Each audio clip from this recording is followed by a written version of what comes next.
Audio Jungle.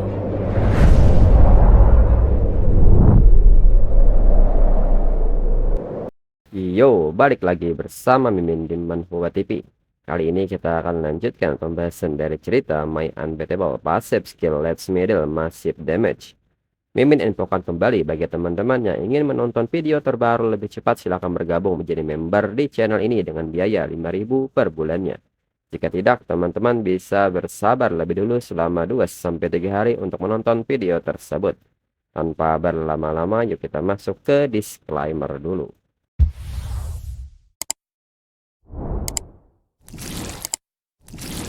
Disclaimer. Silahkan abaikan hal ini jika kalian sudah mengerti. Ini peringatan mengenai konten di channel ini. Video ini berisi alur cerita komik yang mempermudah bagi teman-teman untuk mengetahui isi ceritanya dan memahami alur ceritanya. Jika ada kesamaan tokoh, tempat, maupun isu yang sedang hangat, itu benar-benar tidak disengaja. Dan peringatan bagi teman-teman untuk tidak mencontoh atau meniru perkataan maupun perbuatan yang tidak baik yang ada di video ini. Karena cerita ini hanyalah fiktif belaka. Jika mengerti, yuk kita masuk ke ceritanya. Lalu tak lama berselang seseorang datang dan bertanya apa yang sedang terjadi. Mengapa lelang hari ini belum dimulai? Dirinya bisa mendengar pertengkaran mereka yang mengerikan dari jauh. Apakah mereka tidak akan melanjutkan bisnis mereka? Diketahui pria ini adalah Nian Kihua, presiden rumah lelang kota Spirit Moon. Di saat Lucy ingin menjelaskan kepada Nian Kihua, tetua Mai seketika memotong omongan Lucy dan menyebut bahwa manajer Lucy semakin kurang ajar. Demi keuntungan kecilnya sendiri, Lucy mengabaikan kepentingan rumah lelang dan dengan paksa mengambil alih tempat untuk guild level 1. Namun Nian Kihua menyebut bahwa masalah ini sebenarnya adalah idenya. Dan pernyataan ini pun membuat tetua Mai seketika cemas. Nian Kihua pun seketika berjalan mendekati Qianmo dan menyebut bahwa Qianmo pasti ketua guild dari Everlasting Fake. Nian Kihua juga memuji Qianmo yang sangat muda dan menjanjikan serta Nian Kihua memperkenalkan dirinya. Qianmo seketika mengatakan bahwa dirinya tidak punya waktu untuk memperdulikan petinggi-petinggi Nian Kihua yang korup. Dirinya hanya ingin tahu kapan pelelangannya bisa dimulai. Jika Nian Kihua tidak mampu menangani ini dengan baik, dirinya akan pergi ke balai lelang lainnya.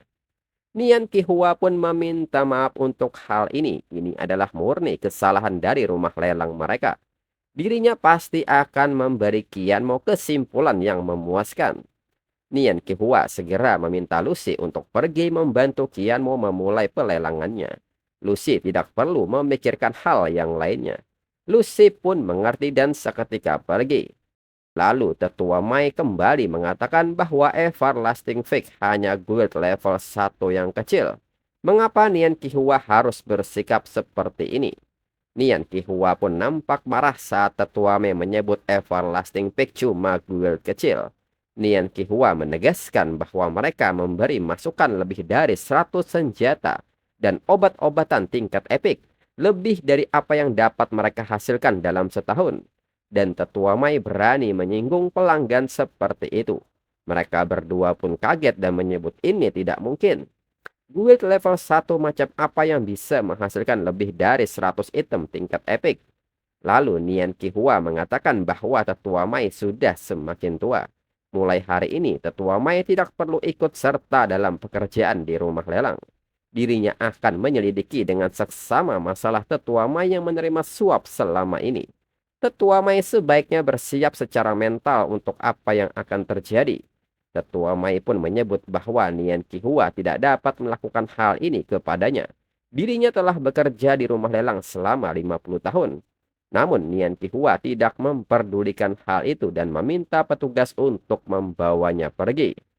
Lalu Nian Kihua juga mengatakan kepada Jiang Xiang bahwa lelang barang-barang milik Flame Dragon harus mengikuti aturannya dan mengantri. Jika Jiang Xiang tidak sanggup menunggu, maka Nian Kihua mempersilahkan Jiang Xiang untuk mengunjungi balai lelang lainnya. Kemudian berpindah ke aula lelang. Lucy pun memulai lelangnya dan menyebut bahwa ini adalah pedang satu tangan tingkat epic. Ini disebut Dragon Summoning Sword. Dia memiliki serangan dasar 180 dan kecepatan serangan 1,6. Selain itu, pedang ini juga memiliki kelebihan yang mengesankan, yaitu dapat memanggil naga tingkat rendah untuk bertarung selama 1 menit. Orang-orang pun menyebut bahwa tingkatan epik memang sangat hebat, yang sebenarnya sudah dipaparkan di awal. Sepertinya ada cukup banyak harta karun di pelelangan ini. Seseorang pun menyebut ini terlihat bagus. Ini baru barang pertama dan dirinya sudah tergoda untuk membelinya.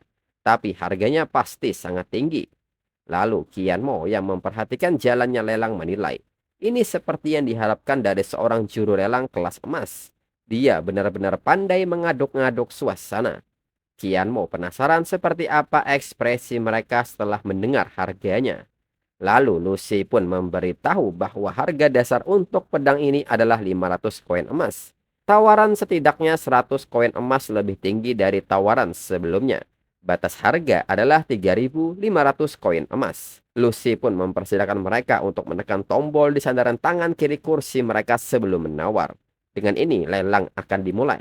Mereka pun seketika kaget dan bertanya-tanya apakah rumah lelang benar-benar menetapkan batasan harga untuk item tingkat epic. Dan harganya hanya 3.500 koin emas.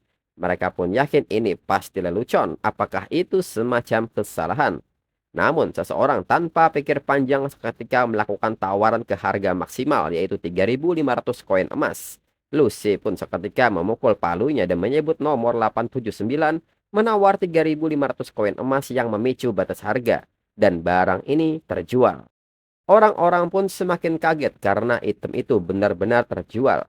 Bahkan jika dia menjualnya kembali, dia tetap akan mendapat untung besar. Orang-orang pun tidak bisa membiarkan hal ini. Ini berlalu begitu cepat. Mereka pun meminta untuk memulainya lebih cepat lagi. Lucy pun meminta semua orang untuk tenang. Mereka masih punya banyak senjata dan obat-obatan tingkat epic berikutnya. Asalkan tangan mereka cukup cepat, dirinya jamin semua orang punya kesempatan. Orang-orang pun seketika bertanya soal lebih banyak item epic. Apakah ada lebih dari 1 item epic hari ini? Kemudian Lucy mengatakan bahwa selanjutnya adalah item nomor 57. Ini juga senjata tingkat epic, tapi senjata ini adalah tongkat sihir. Batas harga kali ini 3.500 koin emas. Tidak sampai 1 detik seseorang telah menawar langsung ke batas harga. Dan ini tentu memicu keributan orang-orang karena mereka harus saling cepat-cepatan menekan tombolnya. Lalu Lucy pun semakin cepat mengumumkan barangnya. Dan kali ini adalah barang nomor 60, yaitu sebotol ramuan medis, namun belum selesai menjelaskan. Seseorang langsung menawar ke batas maksimal harga. Lalu saat menampilkan senjata lainnya, belum sempat memperkenalkan senjata nomor 70, seseorang langsung menawar ke batas harganya. Dan Lucy hanya bisa mengumumkan pemenang yang menawar senjata tersebut. Orang-orang pun terlihat terus-menerus menekan tombol kursinya, tidak ingin ketinggalan. Lucy pun meminta semuanya untuk tidak terlalu cemas. Dirinya belum memperkenalkan item nomor 72. Orang-orang pun jadi semakin ribut dan bertanya-tanya soal ini. Mereka tidak mengerti lagi mengapa mereka harus menetapkan batasan harga. Bukannya mereka tidak mampu membelinya. Kalau tidak dibatasi, dirinya pasti bisa membeli beberapa barang. Orang lain pun menyebut bahwa ini pertama kalinya dirinya melihat senjata tingkat epic dilelang seolah-olah mereka berada di pasar. Lalu Kian Mo sendiri menilai bahwa tujuan dari penetapan batas harga adalah untuk menciptakan hunger marketing. Guild tersebut tidak membutuhkan uang, melainkan kekurangan pengaruh. Kumpulan senjata tingkat epic ini pasti akan memiliki efek pemasaran yang hebat setelah dijual. Lalu saat itu, Kian Mo melihat Qiuling yang ikut dalam acara pelelangan ini. Lalu Qiuling sendiri berpikir, dirinya berencana untuk habis-habisan dan membeli perisai tingkat epic di daftar itu. Tetapi dirinya tidak menyangka akan ada batasan harga. Melihat betapa gilanya kerumunan itu, dirinya mungkin tidak akan bisa memahaminya. Lalu Kian Mo sendiri berpikir Qiuling di sini untuk membeli peralatan. Jika demikian, mengapa dirinya tidak membantunya secara langsung? Lalu Lucy kembali melanjutkan untuk barang berikutnya, yaitu nomor 80. Perisai tingkat epic ini disebut Shield of the Dead. Orang-orang pun seketika mengangkat tangannya untuk melakukan penawaran kebatasan harga. Namun Lucy memberitahu mereka bahwa lelang untuk perisai ini sedikit berbeda. Penjual telah memilih kandidat yang ingin dia jual. Lucy pun meminta mereka untuk melihat tombol di kursi mereka. Hanya tombol dengan lampu hijau yang dapat membeli perisai ini. dan ternyata tombol milik Qiuling yang berlampu hijau. Qiuling pun bertanya-tanya apa yang terjadi, apakah penjualnya mengenal dirinya. Bagaimana penjual tahu bahwa dirinya menginginkan perisai ini? Dengan ini dirinya tidak akan sungkan-sungkan, dirinya memang butuh perisai ini. Dirinya hanya harus berhutang satu pada mereka untuk ini. Lucy pun seketika mengucapkan selamat kepada Qiuling untuk penawaran ini. Orang-orang pun bertanya, bukankah ini curang? Sepertinya orang ini mempunyai hubungan dengan petinggi rumah lelang. Lalu Qiuling sendiri berpikir, jika dirinya berkesempatan bertemu dengan penjual misterius ini, dirinya harus mengucapkan terima kasih. Kemudian Lucy pun mengatakan bahwa dirinya sangat berterima kasih atas dukungan semua orang. Lelang hari ini telah resmi berakhir. Jika ada yang punya keperluan, mereka dapat pergi ke area konsinyasi dan mencarinya. Lalu berpindah ke ruang VIP nomor 3. Lucy memberitahu Qianmo bahwa setelah dikurangi biaya lelang, keuntungan Qianmo kali ini adalah 80.000 emas. Lucy pun bertanya apakah Qianmo ingin menarik dananya bersamaan setelah dua lelang lainnya, atau haruskah dirinya memberikannya kepada Qianmo sekarang. Qianmo menyebut bahwa dirinya tidak perlu menarik dananya untuk saat ini. Lalu gunakan semua dana untuk membantu dirinya menukarkan sumber daya ini dan juga cincin penyimpanan dimensi. Dirinya ingin membawanya. Lucy yang melihat daftarnya kaget karena ini sangat banyak. Qianmo pun bertanya apakah itu terlalu banyak dan terlalu sulit. Lucy pun tidak membenarkan hal itu. Dirinya hanya sedikit terkejut.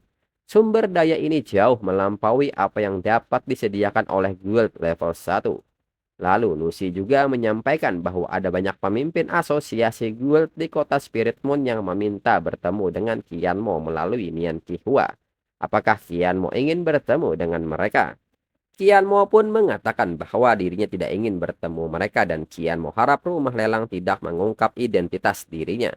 Lucy pun mengerti jika demikian dirinya tidak akan mengganggu Qianmo dari istirahatnya.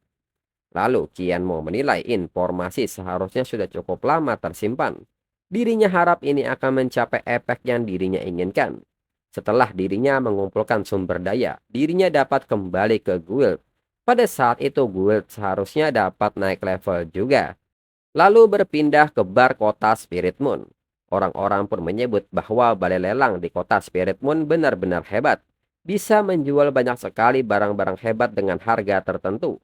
Dirinya bahkan dengar mereka akan mengadakan lelang selama 2 hari lagi. Orang-orang dari kota-kota sekitar berbondong-bondong datang. Dari mana mereka dapat persediaan barang yang begitu melimpah. Dirinya tidak mendengar adanya pengadaan dalam skala besar. Lalu seseorang mengatakan bahwa ini mudah untuk menemukan sumbernya.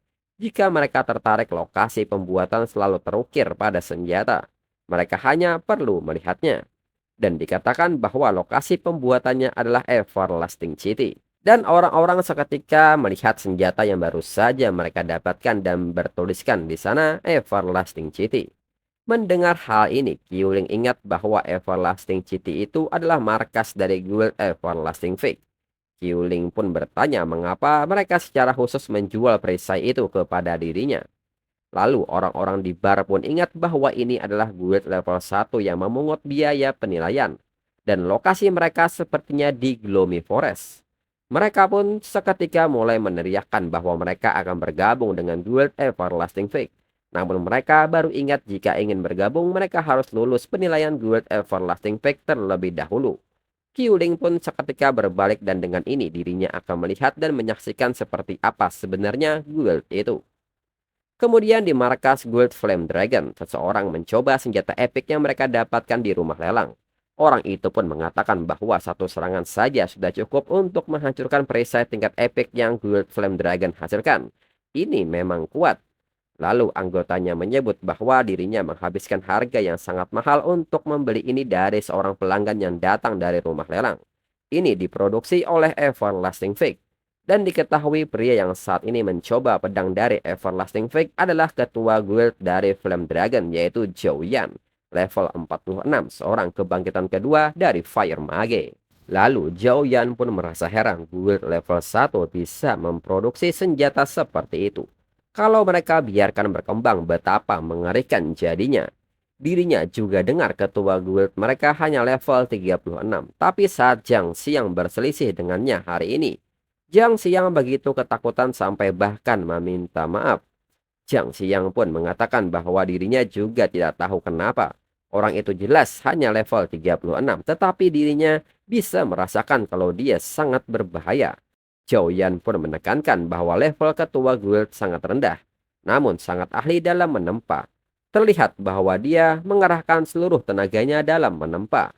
Sedangkan Jiang Xiang adalah seseorang yang menghabiskan banyak sumber daya untuk dibesarkan oleh guild mereka mencapai level 40 lebih. Untuk benar-benar meminta maaf hanya karena merasa takut. Membiarkan sampah seperti Jiang Xiang mewakili guild Flame Dragon di depan umum, Jiang Xiang benar-benar telah mempermalukan mereka. Jiang Xiang pun memohon kepada Zhou Yan untuk memberinya kesempatan lagi. Dirinya sadar bahwa dirinya salah. Zhou Yan menyebut bahwa basis Guild Everlasting Peak mereka harus menyelidikinya dengan jelas. Dirinya akan memberi kesempatan lain untuk menghapus penghinaan yang telah Jiang Xiang bawa pada Guild Flame Dragon. Jiang Xiang pun meminta Zhou Yan untuk tidak khawatir. Dirinya pasti akan memberi Zhou Yan kesimpulan yang memuaskan kali ini. Kemudian kembali ke rumah lelang kota Spirit Moon. Lucy pun mengatakan bahwa sumber daya yang Qian Mo minta sudah ada di sini. Dirinya juga sudah menyimpan sisa dana di dalam kartu ini. Qian Mo pun mengerti. Qian Mo juga mengatakan bahwa dirinya senang bisa bekerja dengan rumah lelang Lucy. Dengan ini, bantu dirinya menyampaikan salam dirinya kepada Nian Qihua. Lalu Lucy mengatakan bahwa rumah lelang mereka menganggap kerjasama dengan Qian Mo sangat serius. Nian Qihua telah memerintahkan mereka untuk memenuhi semua permintaan Qian Mo. Qian Mo pun meminta Lucy untuk tidak khawatir. Dirinya adalah orang yang tidak akan menganiaya teman-temannya. Lalu Qian Mo pun pamit pergi dan mengatakan bahwa pasti akan ada kesempatan untuk bekerja sama lagi. Lucy pun mengerti rumah lelang kota Spirit Moon akan selalu siap melayani Qian Mo. Kemudian berpindah ke Gloomy Forest. Di depan markas Everlasting Peak, Qian maupun kini sudah sampai di depan gerbang Everlasting City. Salah seorang penjaga pun bertanya siapa yang datang itu. Ini wilayah Everlasting Peak. Orang luar tidak diperbolehkan masuk. Qian Mo dengan senyumnya bertanya apakah mereka tidak mengenali dirinya. Salah seorang penjaga pun menyebut bahwa itu adalah ketua guild dan segera meminta penjaga lain untuk membuka gerbangnya. Saat masuk, Qian Mo menilai bahwa tampaknya saat dirinya keluar selama periode ini. Mereka juga tidak mengendur, pembangunan guildnya tidak terlalu buruk. Lalu Qian Mo pun kini mengeluarkan sumber daya yang Qian Mo simpan dan panen selama perjalanan. Jika ada yang membutuhkan sesuatu, bantulah diri mereka sendiri. Qin Yongchang pun menyebut bahwa dirinya belum pernah melihat guild level 1 dengan sumber daya yang begitu banyak. Berdasarkan penyimpanan mereka saat ini, mereka hampir berada di level guild level 3. Du Shui pun membenarkan hal itu. Jika mereka memiliki lebih banyak pembantu dan membangun saluran distribusi yang sempurna, pertumbuhan mereka pasti akan menggemparkan seluruh benua. Qian Mo pun meminta mereka untuk tidak khawatir. Dirinya sudah menjalin kerjasama dengan balai lelang kota Spirit Moon. Masalah jumlah anggota mereka akan segera terselesaikan. Dan sekarang mereka bisa menaikkan guild ke level 2. Ini dapat mengatasi krisis di mana jumlah anggota mereka akan meningkat pesat.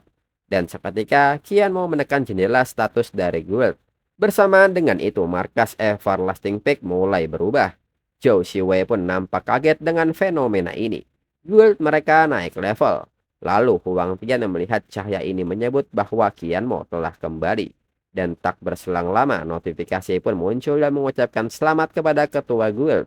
Markas Everlasting City berhasil naik ke level 2. Dengan ini sistem akan mengaktifkan kemampuan konstruksi markas. Qian Mo pun menyebut bahwa ini lumayan. Setelah menaikkan guild ke level 2, jangkauan wilayah meningkat cukup banyak. Ada juga beberapa bangunan baru. Ini saatnya untuk meningkatkan lingkungan hidup sehari-hari untuk semua orang. Dengan ini dirinya akan melihat dulu bangunan-bangunan gaya hidup. Begitu banyak orang yang berdesakan di dalam asrama bukanlah solusi. Lalu Qin Yongchang pun menyebut bahwa meningkatkan level guild adalah hal yang baik. Tetapi membangun gedung secara membabi buta bukanlah ide yang bagus. Du Shui membenarkan hal itu. Setiap kali wilayah mereka meluas, iuran yang mereka bayarkan juga bertambah. Dan jumlah anggota yang mereka miliki saat ini tidak cukup untuk menopang wilayah yang begitu luas. Rekrutmennya sebelum memperluas bangunan mereka. Kembali, Kian Mo meminta mereka untuk tidak khawatir. Jumlah anggota bukanlah masalah. Akan segera banyak sekali orang yang meminta untuk bergabung dengan mereka. Kian Mo meminta mereka untuk menyiapkan toko guild. Mereka berdua juga harus bersiap untuk menerima tamu mereka dan mengatur penilaian untuk anggota baru mereka. Du Sue dan Ken Yon Chang pun nampak bingung dengan tamu dan anggota baru ini. Lalu saat ini penjaga gerbang pun kaget mengapa ada banyak sekali orang yang datang. Lalu orang-orang pun menyebut bahwa ini adalah tempatnya Everlasting City markas guild level 1. Namun mereka pun agak kaget saat melihat tembok batu itu. Mungkinkah guild Everlasting Peak sekarang ada di level 2?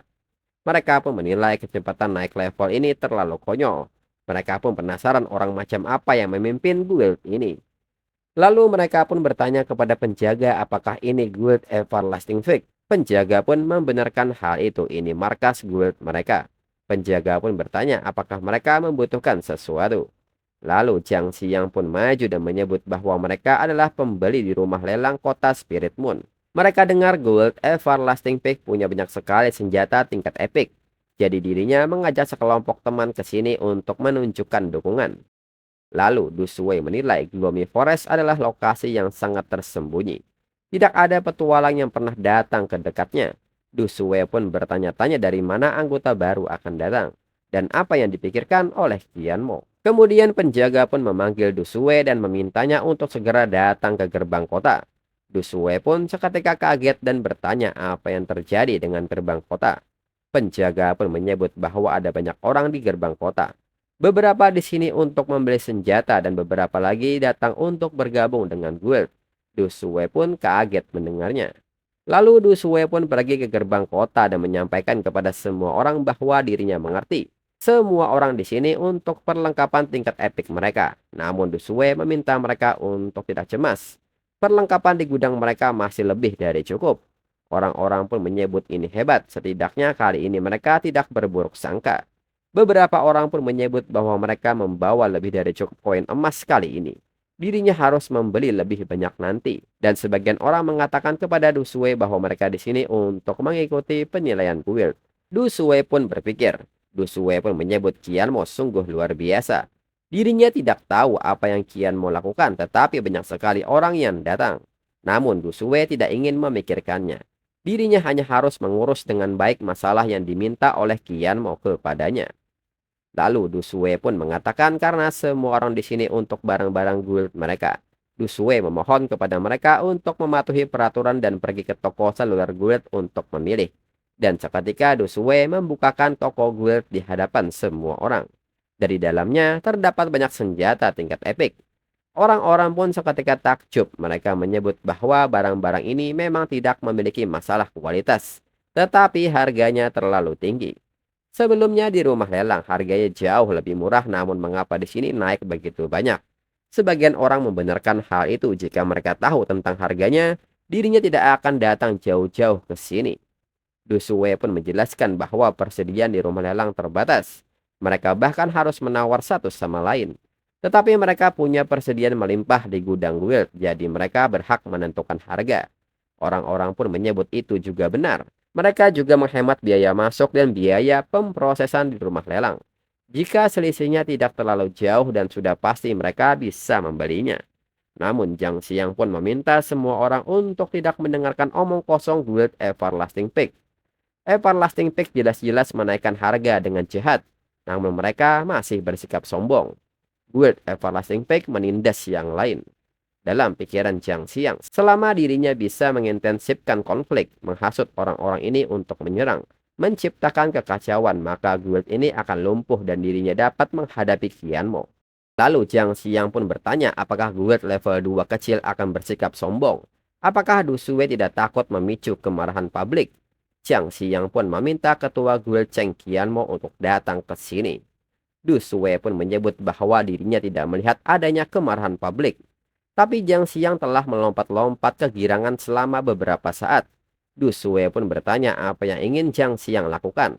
Sepertinya Jiang Xiang secara khusus di sini untuk mencari ketua guild mereka.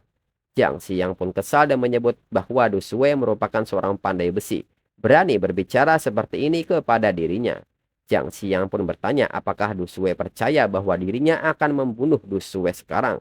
Du Shuai pun menantang Jiang Xiang dan memintanya untuk mencobanya. Lalu orang-orang pun bertanya, bukankah Everlasting Peak terlalu sombong? Seorang pandai besi bersikap tangguh di depan powerhouse level 43. Mereka pun yakin pandai besi ini akan tamat. Ini adalah benua apokalips. Membunuh seseorang tidaklah ilegal. Lalu Qiuling sendiri menilai dalam hal apapun dirinya berhutang budi pada Everlasting Peak. Dengan ini dirinya akan membantunya. Lalu Jiang Xiang yang mencengkram baju Du Shuai bertanya apakah Du Shuai pikir dirinya tidak berani membunuhnya. Jiang Xiang pun akan memberi Du Shuai satu kesempatan terakhir untuk hidup. Namun Du Shuai malah mengatakan sebaliknya, bahwa dirinya akan memberi satu kesempatan terakhir untuk Jiang Xiang hidup. Dirinya akan menghitung mundur dari 3, lebih baik Jiang Xiang melepaskan tangannya dari dirinya. Jika tidak, kepala Jiang Xiang akan jatuh ke tanah pada detik berikutnya. Jiang Xiang pun bertanya apakah Du Shuai gila. Namun saat Du Shuai baru menghitung mundur, tembakan seketika dilepaskan kepada Jiang Xiang dan membuat Jiang Xiang terkapar. Du Shuai pun seketika menegur Gu Qian, bukankah dirinya bilang dirinya akan menghitung sampai 3. Ini baru hitungan kedua. Gu Qian sudah melepaskan tembakannya. Itu membuat dirinya terlihat tidak dapat dipercaya. Gu Qian pun seketika bertanya tentang apa yang Du Shuai katakan. Jaraknya begitu jauh. Siapa yang dapat mendengar Du Shuai menghitung? Orang-orang pun seketika bertanya, seorang powerhouse level 43 mati begitu saja. Apakah ini kekuatan dari guild yang baru saja berdiri? Orang yang berada di tembok kota itu setidaknya memiliki kekuatan seperti powerhouse kebangkitan ketiga. Dia mungkin saja menjadi ketua guild Everlasting Fake. Lalu Du Shuai pun meminta maaf, sekarang semua orang bisa berbicara dengan baik. Kembali orang-orang mengatakan bahwa sebenarnya tidak ada yang namanya makanan gratis di dunia ini. Everlasting Fake tidak memiliki kewajiban apapun untuk menjual barang-barang bagus tersebut kepada mereka dengan harga rendah. Du Shuai yang memperhatikan orang-orang pun meminta mereka untuk tidak gugup. Mereka bukan demon. Mereka tidak akan membunuh orang tak bersalah dengan sengaja. Dengan ini, Du Shuai mengajak mereka untuk menyelesaikan urusan mereka masing-masing. Du Shuai pun meminta kepada siapapun yang ingin membeli senjata untuk berdiri di sebelah kiri. Dan bagi yang ingin bergabung dengan guild silahkan berdiri di sebelah kanan dan ajukan permohonan penilaian. Lalu Gu Qian pun menyebut bahwa sekumpulan orang imut terkutuk ini mereka baru patuh setelah ada yang meninggal. Qian Mo pun menyebut penggunaan kebaikan dan kekuatan itu selalu menjadi solusi terbaik. Gu Qian pun membenarkan hal itu. Lalu Gu Qian pun bertanya Jiang Xiang menargetkan Qian Mo. Apakah Qian Mo mengenalnya? Qian Mo pun menyebut bahwa dirinya ketua guild, dirinya sangat sibuk setiap hari. Bagaimana dirinya bisa ingat kapan dirinya pernah menyinggung orang tidak penting seperti dia? Tapi sekarang Gu Qian menyebutnya, dia tampak agak familiar, namun sayangnya Gu Qian menembak wajahnya hingga hancur. Dirinya tidak bisa mengatakannya sekarang. Namun di saat itu Qiuling yang memperhatikan orang yang berada di atas tembok pun kaget dan ingat dengan Qian Mo. Qiuling pun bertanya-tanya apakah dia dari Everlasting Fake. Dan untuk episode selanjutnya tunggu 1-2 minggu lagi. Sekian dan terima kasih.